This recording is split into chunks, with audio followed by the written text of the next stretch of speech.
Hi friends, welcome to my YouTube channel. ఈరోజు అయితే నేను పుట్నాల లడ్డు చేస్తున్నాను. మా ఇంట్లో ఒక పావు కేజీ వరకు పుట్నాలు తీసుకున్నాను, పావు కేజీ వరకు బెల్లం తీసుకున్నాను. ముందుగా ఒక ప్యాన్ పెట్టుకొని బెల్లంని ఒక చిన్న ముక్కలుగా కట్ చేసుకొని వేసుకోవాలి. అలా వేసుకుంటే పాకం అనేది తొందరగా వస్తుంది. చూడండి, కొద్దిగా వాటర్ వేసుకుంటే సరిపోతుంది. ఎక్కువ వాటర్ వేస్తే టైం కూడా ఎక్కువ పడుతుంది. తక్కువ వాటర్ వేసుకుంటే పాకం అనేది తొందరగా వస్తుంది. ఇలా కలుపుతూ ఉండాలి, లేదంటే మధ్య మధ్యలో ఉండలు కట్టేస్తుంది. అందుకని బెల్లంని ఇలా కరిగేంత వరకు కలుపుతూనే ఉండాలి. ఫ్రెండ్స్, ఇంకా వెరైటీ లడ్డూస్ కూడా ఇలా పాకంతో చేసుకోవచ్చు. మీకు ఇంకా వెరైటీ లడ్డూలు ఏమైనా కావాలంటే కామెంట్ సెక్షన్లో కామెంట్ చేయండి. చూడండి, కరగడం అనేది స్టార్ట్ అయింది. కొద్దిగా ఆయిల్ వేసుకుంటే సరిపోతుంది. ఇది మీ ఇష్టం, ఆయిల్ వేసుకోకున్నా పర్వాలేదు.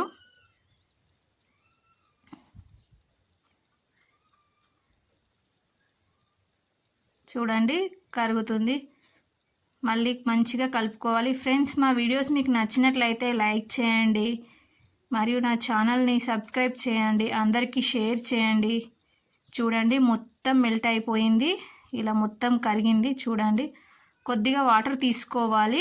ఒక గిన్నెలో అయినా లేదా ఒక గ్లాస్లో వాటర్ తీసుకొని ఇలా కొద్దిగా ఒకసారి వేసి చూసుకొని మనకు పాకం వచ్చిందా లేదా చూసుకోవాలంటే ఇలా ముద్ద అనేది వాటర్లో కలిసిపోకుండా మన చేతికి ఇలా ఒక చిన్న సైజ్ బాల్ లాగా మనం చేస్తే వస్తే మనకు పాకం అనేది వచ్చేసినట్టే. చూడండి, పాకం వచ్చేసింది. స్టవ్ అనేది ఆఫ్ చేసుకోవాలి వెంటనే.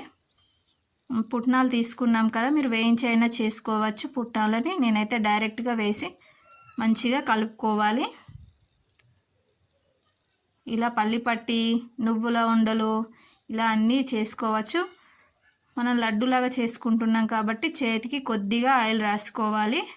ఇలా చిన్న సైజ్ అయినా పెద్ద సైజ్ అయినా లడ్డులాగా చేసుకోవచ్చు.